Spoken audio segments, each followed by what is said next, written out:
क्या करेंगे? पाइथागोरस बनना क्या होता है? जल्दी बोलो फटाफट, फास्ट फास्ट। नहीं निकल रही आवाज़? निकलेगी भी नहीं। एच स्क्वायर इक्वल टू में पी स्क्वायर प्लस में बी स्क्वायर, तब निकलेगी ना आवाज़। जब रिवाइज करोगे, रिवाइज तो करते ही नहीं बिल्कुल भी। हाइपोटेनस नहीं पता मतलब कर्ण नहीं पता, आपको कर्ण का मान निकालना है। किसकी हेल्प से? पाइथागोरस थ्योरम की हेल्प से आपको कर्ण का मान निकालना है। और कोट होता क्या है? कोट जस्ट होता है टेन का अपोजिट। टेन होता है लंब बटे में आधार, और कोट होता है आधार बटे में लंब। तो बाकी यहाँ पर 3 और 4 दे रखा है, तो अगला जाहिर सी बात है 5 ही होगा, पर आपको पूरा सोल्व करके दिखाना होगा। चालाकी बिल्कुल नहीं चलेगी। अगर ये एमसीक्यू क्वेश्चन होता तो आप ऐसे कर लेते हैं, पर आपको यहाँ पर पूरा करके दिखाना होगा कि आपने कैसे सोल्व करा, मतलब कैसे आपने हाइपोटेनस निकाला, कैसे कर्ण जी को निकाला। ठीक है, जो कर्ण हमारे महाराजा जी उनको कैसे आपने निकाला। ध्यान से देखते जाओ, काफ़ी मजा आने वाला, आगे इंटरेस्टिंग लगेगा। नहीं क्या पढ़ रहे हो, आपको लगेगा कहानी चल रही है कोई। ठीक है, ध्यान देखो, 4 बटे में 3 हो गया। Hello friends, welcome back to our YouTube channel. करते हैं स्टार्ट एक और इंटरेस्टिंग लेक्चर। तो आप सभी के लिए पार्ट 4 लेकर आ चुके हैं एक्सरसाइज नंबर 8.1 का, और इसमें देखने वाले फिर से 2 क्वेश्चन नंबर 8 एंड 9। बाकी आप सभी ने पार्ट 3 देख लिया होगा ना? देख लिया नहीं देख लिया? जिसने पार्ट 3 नहीं देखा जाकर कंप्लीट कीजिए, पार्ट 3 की लिंक डिस्क्रिप्शन में गिवन है, तो जाकर कंप्लीट कीजिए। और जिसने पार्ट 2 नहीं देखा, पार्ट 1 नहीं देखा, जाकर कंप्लीट कीजिए। आपके लिए 3 पार्ट आ चुके हैं। रोजाना आपके लिए एक नया पार्ट आ रहा है शाम को 8 बजे, जैसा कि आप देख ही रहे हो। ठीक है, जैसा कि आपका ये वाली वीडियो आ रखी है आपकी अभी भी तुरंत, तो ऐसे आपको रोजाना आता है रात में 8 बजे। तो रोजाना आपको मूवी की तरफ देखते जाओ और प्रैक्टिस करते जाओ, आपका मैथ ऐसे प्रैक्टिस हो जाएगा। ठीक है, और कब आपका चैप्टर कंप्लीट होगा आपको पता नहीं चलेगा। तो बाकी करते हैं स्टार्ट पार्ट 4 को। इसमें देखेंगे 2 क्वेश्चन नंबर 8 एंड 9। ठीक है, 2 क्वेश्चन देखने वाले हैं, और दोनों क्वेश्चन काफी ज्यादा इंटरेस्टिंग है। और इसके बाद सिर्फ आपका एक पार्ट बच जाएगा, पार्ट नंबर 5। उसके बाद ये वाली एक्सरसाइज आपकी पूरी कंप्लीट रहेगी, मतलब ये वाली एक्सरसाइज आपकी पूर्णतः कंप्लीट रहेगी। ठीक है, तो बाकी करते हैं। तो यहाँ पर दे रखा है यदि 3 कोट ए इक्वल टू 4 है। पहले माइक को सेटअप कर लेते हैं यहाँ पर। ठीक है, बाकी यहाँ से साउंड तो आ जाएगा ना?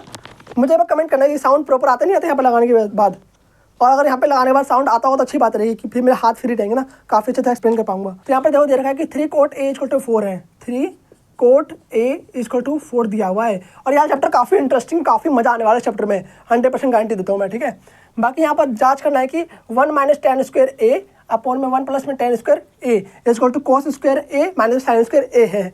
ये आपको प्रूव करना है। प्रूव कैसे होता है? जब आप एलएचएस को आरएचएस के साथ इक्वल कर देते हो, जब दोनों तरफ बैलेंस आ जाता है तो वो क्या होता है? प्रूव हो जाता है। ठीक है, तो बाकी इसका मतलब कि जो भी वैल्यू यहाँ पर आएगी, सपोज यहाँ पर 2 आंसर आ गया, तो यहाँ पे आपको 2 आंसर आना चाहिए, तभी तो वेरीफाई होगा ना।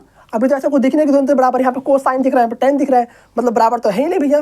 ठीक है, तो बाकी इसको पहले बराबर करना होगा। और यहाँ पूछा भी कि है कि नहीं है, मतलब दोनों बराबर है कि नहीं है, जांच कीजिए। पहले आपको क्या करना होगा कि पहले आपको सभी की वैल्यू निकालनी है, मतलब कि तो बाकी यहाँ पर जो भी आपको चाहिए उसका मान निकाल लो, उसकी वैल्यू पुट कर दो। जैसे यहाँ पर 10 चाहिए आपको, तो 10 का मान निकाल लो। फिर आपको साइन चाहिए तो साइन का मान निकाल लो। फिर कोस चाहिए तो कोस का मान निकाल लो। सारी की सारी वैल्यू को पुट कर दो, और उसके दोनों सोल्व करने खुद ही बराबर आ जाएगा। जो भी होगा आगे देखते हैं। ठीक है, यहाँ पर आपको गिवन है, क्या गिवन है? 3 कोट ए इक्वल टू 4। तो यहाँ से पहले आप ट्रायंगल बनाओगे, जैसा आप लास्ट में क्वेश्चन करा था आपने। ठीक है, उसी तरीके से करना है यहाँ पर भी। उसके बाद इसका ट्रायंगल बनाकर फिर जो साइड्स नहीं पता है हमें, जैसे कि कर्ण नहीं पता यहाँ पर, कि कोट क्या होता है आपका, जल्दी बताओ। आधार बटे में लंब, बिल्कुल सही, याद रहना चाहिए। ठीक है, उसके बाद आपको ट्रायंगल बनाना है। उसके बाद आपको हाइपोटेनस नहीं पता, मतलब कर्ण नहीं पता, आपको कर्ण का मान निकालना है। किसकी हेल्प से? पाइथागोरस थ्योरम की हेल्प से आपको कर्ण का मान निकालना है, तो वो आप निकालोगे। तो करते हैं, ठीक है, धीरे धीरे करते जाते हैं। तो कोट ए इक्वल टू में 4/3, और कोट होता क्या है? कोट जस्ट होता है टेन का अपोजिट। टेन होता है लंब बटे में आधार, और कोट होता है आधार बटे में लंब।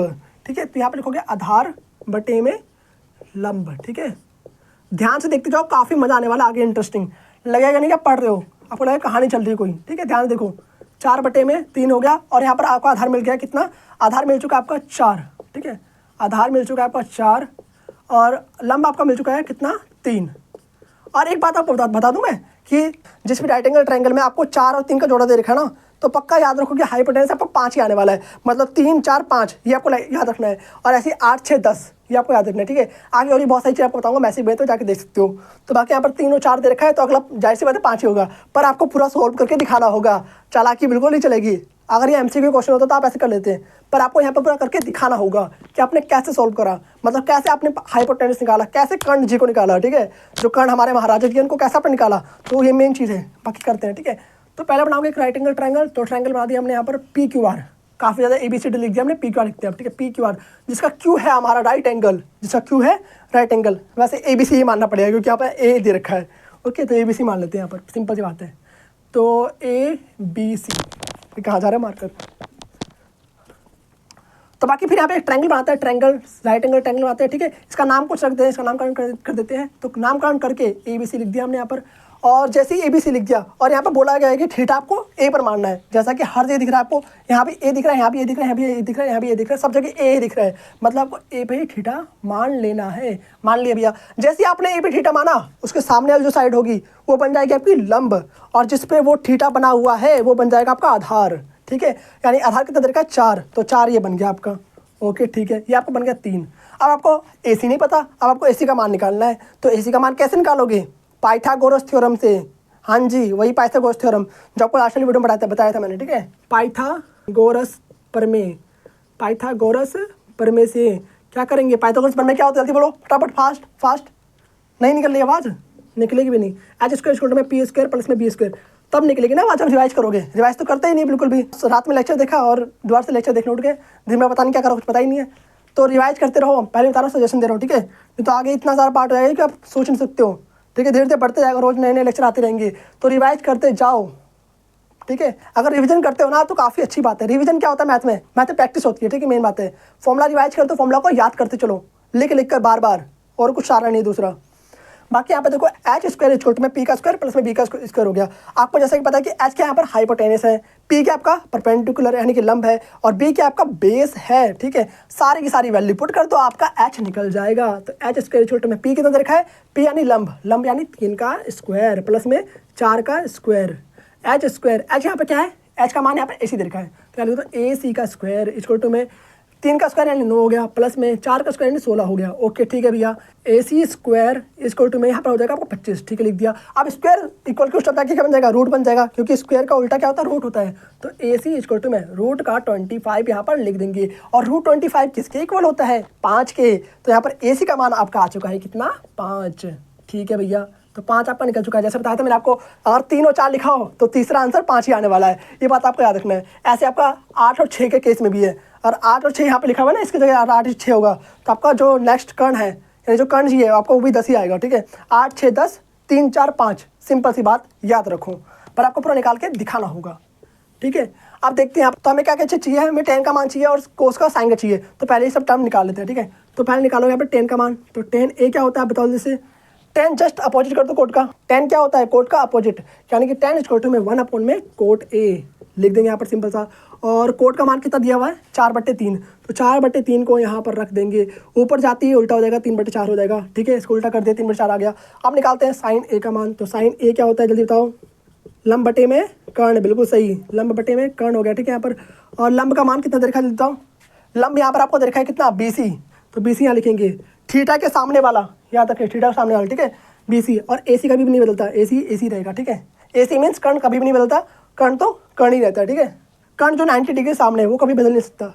थीटा बदलोगे तो आपका आधार और लंब बदल जाएगा, मेन बात ये है। ठीक है, अब सारी वैल्यू पुट कर दो। BC का मान 3 है और AC का मान 5 है, तो रख दिया, 3/5 यहाँ पर आपका आ चुका है। तो अब देखते हैं कोस का मान। तो कोस का मान भी यहाँ पर निकाल लेते हैं। कोस A किसके इक्वल होगा? जो आधार बटे कर्ण के इक्वल होगा, तो यहाँ लिख दोगे आधार बटे में कर्ण, और बाकी सारी वैल्यू यहाँ पे पुट कर दो। आधार क्या है इसमें जल्दी बताओ? आधार है आपका AB, तो यहाँ पे AB लिख दोगे, और AB बटे में AC यहाँ पर आपका हो चुका है। AB का मान कितना है जल्दी बताओ? 4, तो 4 यहाँ पे लिख दोगे, 4/5। तो कोस निकल गया आपका, साइन निकल गया आपका, tan निकल चुका है। अब सारी की सारी वैल्यू को इस इक्वेशन में पुट कर दो, और देखो दोनों तरफ बराबर आ रहा ही नहीं आ रहा। नहीं आएगा तो नहीं लिख देना, आएगा तो हाँ लिख देना, सिंपल सी बात है। चलो पुट करते हैं। तो बाकी 1 माइनस में tan स्क्वायर A, 1 माइनस में tan स्क्वायर A, और 1 प्लस में tan स्क्वायर A। ओके, और कोस स्क्वायर A माइनस में साइन स्क्वायर A। बाकी आपको पता है कि द्वार से रिकॉर्ड करना पड़ रहा है मुझे, और मुझे बार बार चेक भी करना पड़ रहा है कि कहीं बंद ना हो जाए, तो ये मैं पढ़ा चुका था पूरा, द्वार से रिकॉर्ड कर रहा हूँ। तो बाकी द्वार से चेक कर लिया, ठीक है, सही है। 1 माइनस में tan स्क्वायर A, और बाकी tan जो भी वैल्यू आपने निकाला है यहाँ पर ना, सबको पुट कर दो। सिंपल सी पुट करना तो आता है ना, सॉल्व करना तो आता नहीं आता, बस वही सॉल्व करना है सिंपल सा। अब इसमें कोई दिक्कत नहीं होनी चाहिए आपको। ठीक है, 1 माइनस में tan का मान कितना दे रखा है? 3/4, तो 3/4 का स्क्वायर बटे में 1 प्लस में 3/4 का स्क्वायर लिख दोगे। ठीक है भैया, अब आगे देखो कोस का मान कितना निकाला आपने? 4/5, 4/5 का स्क्वायर यहाँ पे कर दोगे, माइनस में साइन का मान कितना निकाला? 3/5 का स्क्वायर लिख दोगे यहाँ पर। तो 1 माइनस में 3/3 9 बटे में 4 चौक 16 अपॉन में 1 प्लस में 3/3 9 4 चौक 16 लिख दिया। ओके ठीक है, 4 चौक 16 बटे में 25 यहाँ पर हो गया, माइनस का 3/3 9 बटे में 25 यहाँ पर आपका हो चुका है। बिल्कुल ठीक है, अब यहाँ पर रफ करते हैं, उसके बाद यहाँ पे सॉल्व करते हैं। बाकी आपने लिख तो लिया होगा पहले से ही, ठीक है, लिख लिया ना, पहुँच के लिख लिया करो। ठीक है, ऐसे मिटते रहेगा भाई कुछ न कुछ पार्ट, ठीक है। तो बाकी यहाँ पर देखते हैं 1 माइनस में आप देखो यहाँ पर क्रॉस मल्टीप्लिकेशन करना है यहाँ पर, और आपको भिन्न इकट्ठा करने आते नहीं आते, वो यहाँ पर करना है, सिंपल सी बात है। क्रॉस मल्टीप्लिकेशन करोगे बटे में कुछ तो 1 होगा, इसका इससे उसका आपस में, तो 16 माइनस में 9 बटे में कितना हो गया 16, और ऐसे बटे में हो जाएगा 16 प्लस में 9 बटे में 16, और इधर आपका हो जाएगा, इधर भी 25 है, इधर भी 25 है, यहाँ भी भिन्न इकट्ठा कर दोगे, यहाँ पे 25 लिखा है, 25 लिखा है, तो 25 और 25 का सिंपल कितना आएगा 25 ही आएगा, जाहिर सी बात है, जो कि बटे में 25 और 16 माइनस में 9 यहाँ पर कर दोगे, सिंपल सा, ठीक है। 16 ऊपर भी 16 नीचे भी, 16 आपस में मर जाएंगे, मार दो उसको, ठीक है। 16 में 16 हो गया, कितना बचेगा 7 यहाँ लिख दोगे, और 16 प्लस में 9 कितना होता है 25, तो 25 यहाँ पर लिख दोगे इस तरीके से, सिंपल सा। और यहाँ भी कितना आ गया 7/25, तो देख सकते हैं कि दोनों तरफ आपका बराबर आ चुका है, यानी कि LHS आपका RHS के इक्वल आ चुका है। इसका मतलब ये इक्वेशन करेक्ट है बिल्कुल, ठीक है। इसी तरीके से आपको प्रूव करना है, वैल्यू को निकाल कर उसको समीकरण में डालना है, जो भी इक्वेशन आपको दी हुई इसमें डालना है, और आपको वेरीफाई करना है कि ये दोनों तरफ बराबर है नहीं है, दोनों तरफ बराबर है या फिर नहीं है, मतलब कि LHS RHS के साथ बराबर है या फिर नहीं है। तो बाकी आपका 8वां क्वेश्चन यहीं पे कंप्लीट होता है। मूव करते हैं 9th वाले क्वेश्चन पर, और 9th क्वेश्चन सबसे ज़्यादा इंटरेस्टिंग है, सारे क्वेश्चन ही इंटरेस्टिंग है इस चैप्टर के, और बाकी 9th क्वेश्चन इस पार्ट का आखिरी क्वेश्चन है, नोट इस एक्सरसाइज का, इस पार्ट का आखिरी क्वेश्चन 9th क्वेश्चन है। तो देते क्वेश्चन नंबर 9th, और क्वेश्चन नंबर 9 आपके लिए मैंने यहाँ पे लिख दिया है। तो क्वेश्चन नंबर 9 क्या है, ध्यान से देखो, यहाँ पर त्रिभुज ABC में जिसका कोण भी समकोण है, त्रिभुज ABC दिया हुआ है आपको, जाहिर सी बात है समकोण त्रिभुज ही होगा, ठीक है। कई लोग और त्रिभुज समझ रहे होंगे, समकोण त्रिभुज है, ठीक है। और बाकी जिसका B कोण समकोण है, जिसका जो B कोण है वो क्या है समकोण है, और यदि tan A का मान आपको देगा 1/√3, तो निम्नलिखित का मान ज्ञात कीजिए। इस क्वेश्चन को सॉल्व करने के लिए एक और तरीका है, एक तो क्या तरीका है कि वैल्यू को निकालो, कर्ण का मान निकालो, आधार का मान निकालो, लंब का मान निकालो, सारी की सारी वैल्यू को पुट कर दो, एक तरीका तो ये हो गया। और दूसरा तरीका क्या है कि आपको यहाँ पर पहले एंगल निकाल लो, और एंगल को भी यहाँ पुट कर सकते हो, एक तरीका ये भी है, एक तरीका वो भी है, ठीक है। दोनों तरीका काफ़ी इंटरेस्टिंग है। बाकी फिलहाल मैं आपको इस तरीके से समझाता हूँ, जो आपको एक्सरसाइज नंबर 8.1 में बताया गया है, और बाकी इन फ्यूचर आपको मैं नेक्स्ट किसी वीडियो में सेपरेट वीडियो करके आपको, जब आपका एक्सरसाइज नंबर 8.2 8.3 हो रहा होगा, तब इस सारे क्वेश्चन को भी ले लूँगा वहाँ पर, ठीक है। तो बाकी फिलहाल में करते हैं इसको सिंपल तरीके से। क्या है यहाँ पर, पहले आपको वही काम करना है जो आप करते आए हो, मतलब ट्रायंगल बनाओगे, पहले कर्ण का मान निकालोगे, फिर आधार का मान निकालोगे, ठीक है, फिर लंब का मान निकालोगे, सबकी वैल्यू पुट करके आइडेंटिटी निकालोगे, फिर सॉल्व करोगे, ठीक है। ये वही तरीका है। तो देखो यहाँ पर कैसे करना है, पहले एक ट्रायंगल बनाओ, triangle ABC, triangle ABC, route से बिल्कुल भी घबराना नहीं है। बोला गया है कि B क्या है समकोण है, तो B पर बना दोगे 90 डिग्री, समकोण के सामने भुजा कर्ण होती है। बाकी थीटा मानना है आपको पहले, यहाँ पर A पे मानो, तो A पे मानो थीटा, तो A पे जैसे हम थीटा मानेंगे तो उसके जो सामने जो साइड है क्या बन जाएगी लंब, तो ये आपका बन गया BC लंब, ठीक है। और ये बन गया आपका आधार जिस पे थीटा बन रखा है। तो tan A का मान आपको देखा 1/√3, tan होता क्या है लंब बटे में आधार, ठीक है। तो लिखोगे लंब बटे में आधार, चाहो तो P/B भी लिख सकते हो, लंब बटे में आधार, बाकी पूरी हिंदी में लिख देता हूँ, कोई दिक्कत नहीं है, लंब बटे में आधार। तो यहाँ पर यहाँ से पता चला कि आपको लंब का मान कितना मिल गया, 1 मिल गया, लंब का मान आपको 1 मिल चुका है, आधार का मान आपको √3 मिल चुका है। बाकी कंपेयर भी कर सकते हो आप, लंब यहाँ पर कितना है BC, तो यहाँ लिखोगे BC बटे में कितना हो जाएगा आपका BC बटे में AB आपका यहाँ पर हो जाएगा। बाकी यहाँ से पता चला कि आपको BC का मान मिल चुका है कितना 1, और आपको AB का मान मिल चुका है कितना √3, तो √3 यहाँ पर लिख देंगे। दोबारा से माइक हाथ में आ चुका है, पता नहीं क्यों हाथ में रखने का हाथ हो गया, तो ठीक है। तो बाकी ये हो चुका है, और शायद आवाज़ थोड़ी कम आती है ना, इसलिए मुझे ऐसे पकड़ना पड़ता है, ठीक है। तो बाकी यहाँ पर आपको √3 हो चुका है। बाकी पाइथागोरस थ्योरम से आपको निकालना है हाइपोटेनस यानी कर्ण निकालना है, जो कि आप निकालते हैं लास्ट क्वेश्चन में, सेम उसी तरीके से आपको करना है। तो पाइथागोरस थ्योरम का यूज करके, पाइथागोरस बिल्कुल भी आपको डिस्टर्बेंस ना हो ना, इसलिए पाइथागोरस थ्योरम क्या होता है आपका AC का स्क्वायर इक्वल टू में AB का स्क्वायर प्लस में BC का स्क्वायर, ठीक है। AC आपको निकालना है तो AC का स्क्वायर लिख दोगे। AC मीन्स कर्ण, ठीक है। AB मीन्स कितना, AB मीन्स क्या है आधार है, ठीक है। और BC मीन्स आपका लंब, ठीक है, कोई कंफ्यूजन नहीं होना चाहिए इसमें, ठीक है। AC का स्क्वायर, बाकी सारी वैल्यू पुट कर दो, यहाँ पर 1 का स्क्वायर हो चुका है, बाकी सारी वैल्यू पुट कर दो। AB का मान आपको √3 देगा, तो √3 यहाँ पुट कर दो, √3 का स्क्वायर प्लस में BC का स्क्वायर यानी 1 का स्क्वायर, स्क्वायर से रूट कैंसिल हो जाएगा, यहाँ पर से 3 बच जाएगा। तो AC का स्क्वायर इक्वल टू में 3 और 1 मिलकर बन जाता है 4, यहाँ पर आपका आ चुका है 3 और यहाँ पर आपका आ चुका है 1, और 3 और 1 मिलकर कितना बन जाता है 4, ठीक है। तो AC स्क्वायर इक्वल टू में 4, अब स्क्वायर उस तरफ जाके क्या बनता है रूट बनता है भैया, ठीक है। तो रूट बना दो उस तरफ भेज कर, ठीक है। तो AC इक्वल टू में रूट का 4, और रूट का 4 किसके इक्वल होता है 2 के, ठीक है, 2 के इक्वल होता है। तो 2 यहाँ पर लिख दोगे, यानी कि AC का मान आपका आ चुका है कितना 2, तो 2 आपका मान निकल चुका है AC का, फाइनल 2 मान निकल चुका है। और बाकी BC आपको पता है कितना 1, और आपको AB पता है कितना √3, जाहिर सी बात है, ठीक है। बाकी डायग्राम भी कुछ अकॉर्डिंग टू सही बना है, BC आपका छोटा है, AB आपका उससे बड़ा है, उससे बड़ा आपका AC है, ठीक है। काफ़ी डायग्राम अकॉर्डिंग टू बना है, ठीक है, मतलब अकॉर्डिंग टू वैल्यू डायग्राम बिल्कुल परफेक्ट है। अब बाकी एक एक करके सारे मान निकालेंगे। पहले हम निकालेंगे पहला वाला पार्ट, यानी कि साइन A और कोस से आपको निकालना है, फिर कोस A भी साइन C, यानी कि सारी वैल्यू आपको निकालनी होगी। तो देखते हैं पहला क्या क्वेश्चन है। तो पहला क्वेश्चन आपका है साइन A, वैसे बताऊँ मुझे ऐसा अच्छा लगता है, पता नहीं क्यों, sine A cos C plus में कोस ए, और आप लोगों को भी ऐसे चलता है ना, ठीक है, साइन सी। अब बाकी सारी वैल्यू पुट करो। तो साइन क्या होता है आपका, लंब बटे में कर्ण, तो यहाँ लिखोगे लंब बटे में कर्ण। तो लंब क्या है, इसमें पूरी लिखने की जरूरत नहीं, लंब क्या है इसमें इतना रखो। आपको एंगल ए पे मानना है, तो एंगल जैसे ए पे मानोगे तो लंब आपका बन जाएगा BC, यानी कि BC बटे में AC यहाँ पर आपका हो चुका है, ठीक है। और ऐसे ही आपका मल्टीप्लिकेशन है, मल्टीप्लाई कर दो यहाँ पर कोस सी, यानी सी पर आपको एंगल मानना है। जैसे आप सी पर एंगल मानोगे फिर आपका BC क्या बन जाएगा, आधार बन जाएगा, तो BC बटे में AC। और भाई कर्ण भैया तो सेम रहते, कर्ण तो महाराजा है भाई, कर्ण जॉइंट कोण मिति का महाराजा है, ये बात आपको याद रखना आगे, ठीक है, कहीं नोट कर लो। तो बाकी कोस ए, यानी ए पर फिर से आपको एंगल मानना है, तो ए पर जैसे एंगल मानोगे, थीटा मानोगे, तो आपका AB बन जाएगा आधार, तो AB बटे में आपका हो जाएगा AC, ठीक है। और साइन सी क्या है आपका, साइन सी मतलब कि आपको सी पर एंगल मानना है। जैसे आप सी पर एंगल मानोगे आपका लंब बन जाएगा कहाँ पर, AB, तो AB बटे में AC, AB बटे में आपका क्या बन गया, AC बन गया।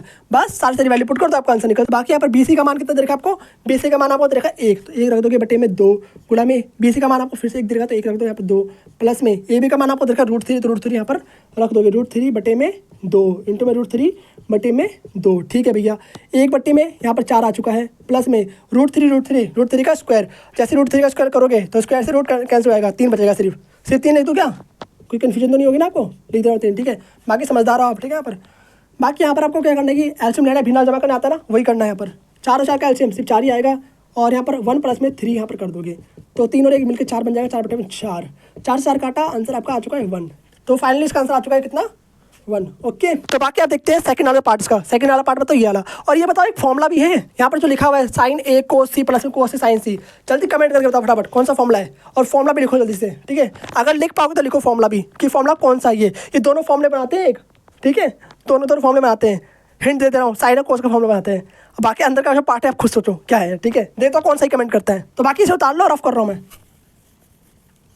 बोलते ही रफ। बाकी पोज करके उतार ले, ठीक है। बीच में पोज का एक बटन आता है, उसको क्लिक करा करो, वहाँ से पोज करा करो, फिर उतार ले करो, ठीक है। कोई मूवी नहीं चली, जो मूवी तो पीछे करके देखते हो बार बार, इसमें नहीं कर पा रहे क्या, पोज करो, उसको लिखो बार बार, ठीक है। कॉपी लेके नहीं बैठते, पर क्या कर भैया, आपको कैसे पता चल जाता है मुझे, ठीक है। तुम्हारे जैसे मैं भी हूँ ना, मतलब मैं तुम्हारे जैसे नहीं, तुम्हारे जैसे बच्चे मुझे दिखते हैं ना, मतलब तुम क्या करते हो, तुम्हारे दिमाग में क्या थॉट्स आते हैं ना, वो सब मुझे पता चल जाते हैं, ठीक है। इतना तो एक्सपीरियंस हो ही चुका है। तो बाकी कोस ए, यानी कि आपको ए पे एंगल मानना है। जैसे आप ए पे एंगल मानोगे तो आपका आधार बन जाएगा AB, तो AB बटे में AC, AB बटे में आपका AC हो गया यहाँ पर। और कोस सी मतलब आपको C पर एंगल मानना है। जैसे C पर आप एंगल मानोगे तो BC बटे में आपका AC बन जाएगा, क्योंकि कोस क्या होता है आपका आधार बटे में कर्ण, तो BC बटे में आपका बन जाएगा क्या, AC भैया कभी नहीं बदलते, AC त्रिकोणमिति का महाराजा है, याद रखें, ठीक है। तो साइन A, यानी आपको A पर एंगल माना, जैसे आप A पर एंगल मानोगे वैसे आपको BC बन जाएगा लंब, तो लंब यहाँ पर लिखो BC बटे में AC कभी नहीं बदलता भाई, ठीक है। साइन C, साइन जैसे आप C पर एंगल मानोगे आपका AB बन जाएगा लंब, तो AB बटे में AC लिख दोगे, ठीक है, लिख दिया। आप सारी की सारी वैल्यू को पुट कर दो, आपका आंसर सिंपल सा निकलते जाएगा। एक बार चेक कर लेते हैं कहीं बंद तो नहीं हो रहा कैमरा, तो परफेक्ट चला सब चीज़, ठीक है। तो बाकी यहाँ पर देखो AB और AB, बाकी AB का मान कितना दे रखा है, √3, तो √3 यहाँ पर रख दोगे, √3 बटे में 2 इंटू में 1 बटे में 2, ठीक है, क्योंकि BC का मान आपको 1 दे रखा है, माने से BC का मान 1 बटे में 2 इंटू में √3 बटे में 2, ठीक है भैया। √3 बटे में 4 यहाँ पर हो चुका है, माइनस का √3 बटे में 4, दोनों तरफ सेम दिख रहा है, तो दोनों आपस में लड़के मर जाएंगे, और यहाँ पर आपका आंसर आ जाएगा 0। फाइनली एक का आंसर 1 आया था और एक का आंसर 0 आया था, मतलब पहले वाले क्वेश्चन का आंसर 1 आया था, दूसरे क्वेश्चन का आंसर 0 आया था। तो बाकी इसी के साथ आपका क्वेश्चन नंबर 9 कंप्लीट होता है पूरा अच्छी तरीके से। और आपको समझ में आया तो दोबारा से रिपीट करके देखो। बाकी आपका क्वेश्चन नंबर 9 यहीं पे कंप्लीट होता है। बाकी मिलते हैं आपसे नेक्स्ट पार्ट यानी पार्ट 5 में, और इस एक्सरसाइज का लास्ट वाला पार्ट है पार्ट 5। तब तक के लिए okay bye, thanks for watching, जय श्री राम, राधे राधे। जिसने पार्ट 3 नहीं देखा, यहाँ बगल में आ रहा होगा लिंक, क्लिक करो उस पर, जाकर देखो फटाफट।